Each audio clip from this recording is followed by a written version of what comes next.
Hi, I'm Anthony. And I'm Nicole. And this is Life with Twins. Twins.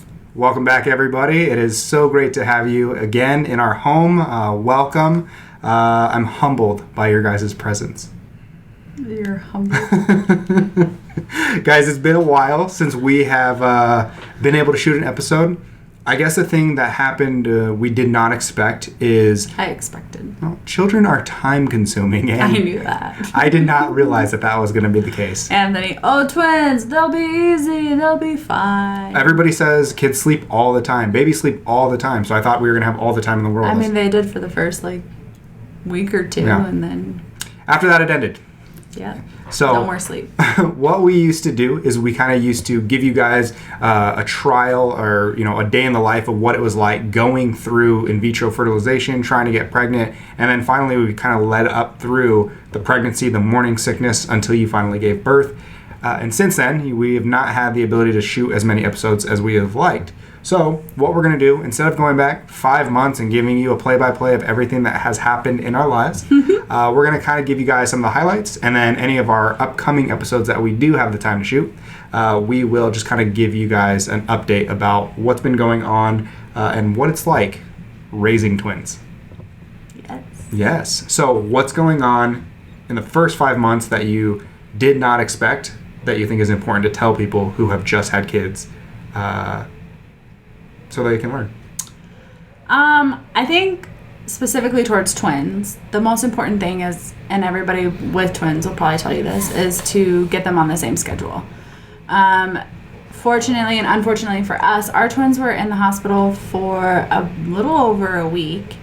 And because we had them in the hospital for that long, the healthcare workers kind of got them on the same schedule. They were in the nursery together, and so they would eat 30 minutes apart. And so when we brought them home, we were like, man, this is so easy. We were able to, they just every 3 hours would wake up and eat, and they would wake up at the same time. We'd feed them, they'd go back to sleep. So I think it really is important to kind of keep them on the same schedule. Mm-hmm. We lucked out with a really easy baby. We did. One of them, it's like having one baby because one of them is so easy. He's the forgotten child. He's a ghost because all you have to do is put a pacifier in his mouth after he's fed and cleaned up.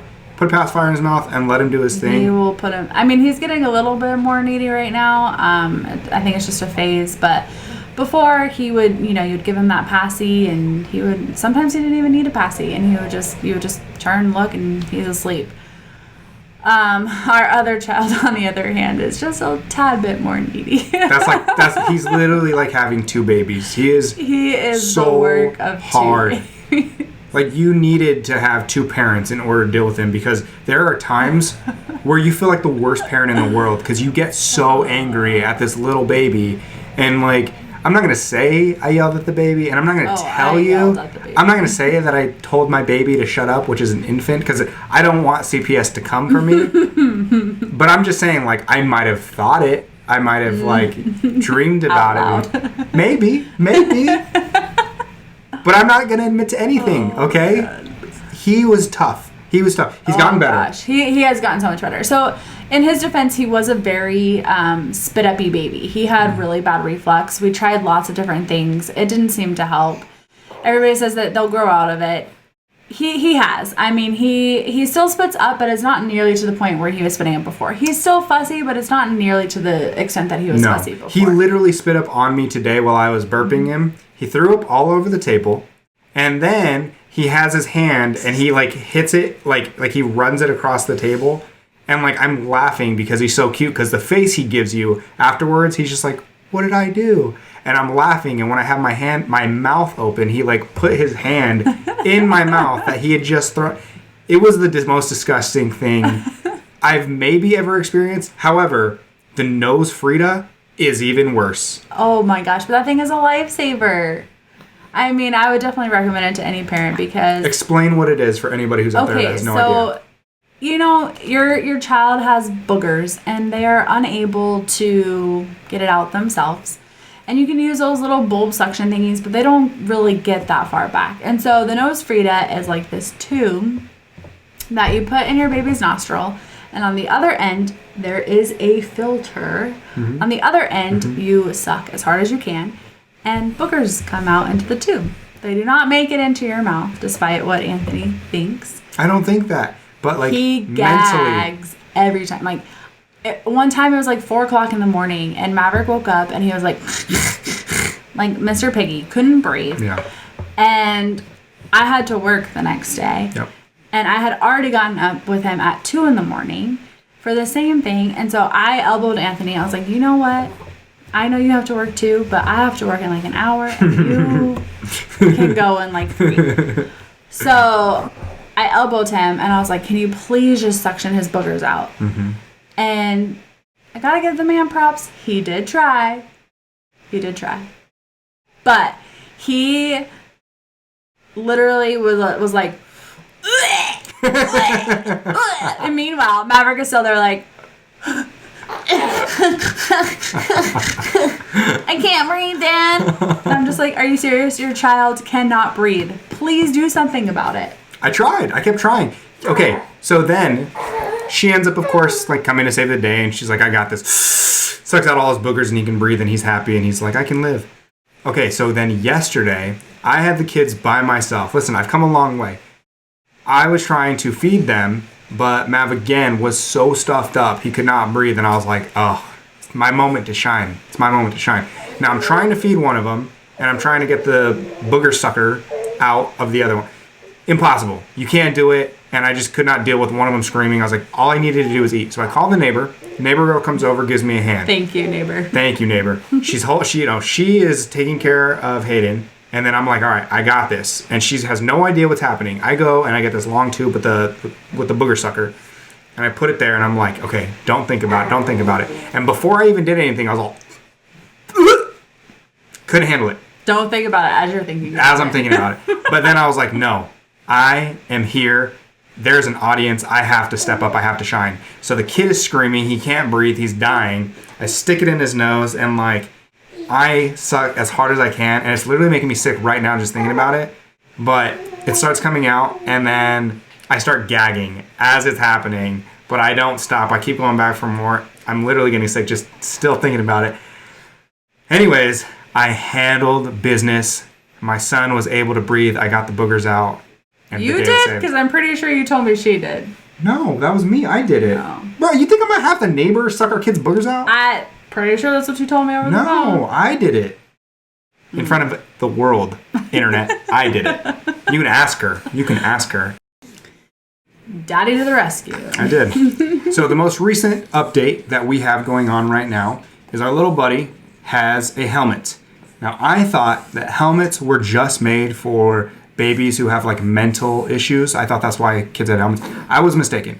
It was because kids have ugly heads and just need to be corrected. It's all aesthetic and cosmetic. So, lesson learned, our baby has a super flat head, and Nicole will get into it, but basically, like let me come up like the camera. Like you know when you put your hand on the back of a baby's head or even your own skull, it's round like that.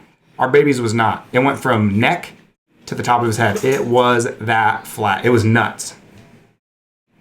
You want to explain? So babies' heads are very moldable, and in doing so, they can become flat, especially when you lay them down. So initially I felt really guilty because Maverick is our very easy baby, and so I would tend to hold Hayden more because Hayden was just colicky and fussy, and Maverick would be the one just laying on the floor and having a grand old time. And one day, at about 6 to 8 weeks, I was doing tummy time because I didn't know we were supposed to do tummy time from the very beginning.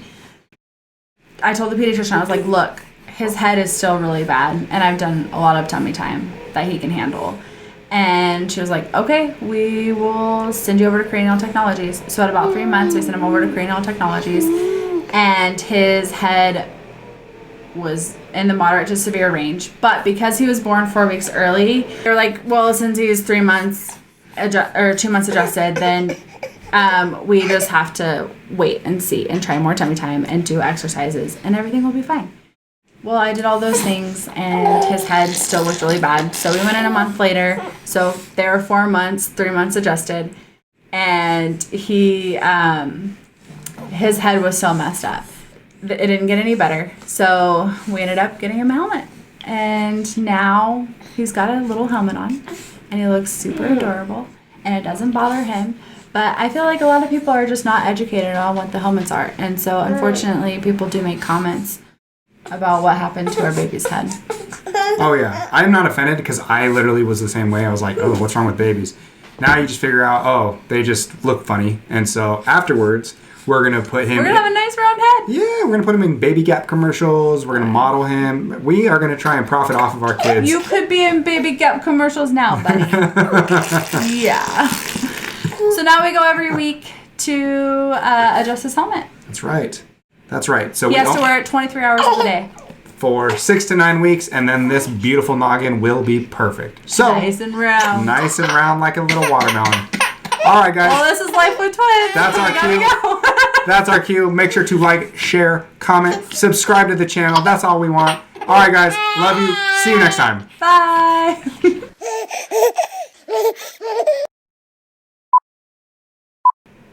I initially felt really guilty because, you know... See? He felt guilty too. The funniest kid ever. Thanks, Matt. They're smiling at each other right now. They're so cute right now. So I kept doing tummy time, and this kid hated it. Yeah, I know. You've gotten a little better with it. And, you know, this is just a real life episode of Life with Twins. Yeah. We had some time to shoot, and then they were napping. They woke up because Anthony had to fix all the stuff. The microphone. I want this to be perfect for you guys. I know there's some viewers out there. You guys are sick of politics, and you guys need something to make you laugh and pick you up. So I wanted to bring that to you today, and it was just easier to do this. So yes, I wasted 30 minutes getting this set up. But needless to say, we are back, everybody. You're welcome, and we will see you guys again very shortly. Wait, are we done?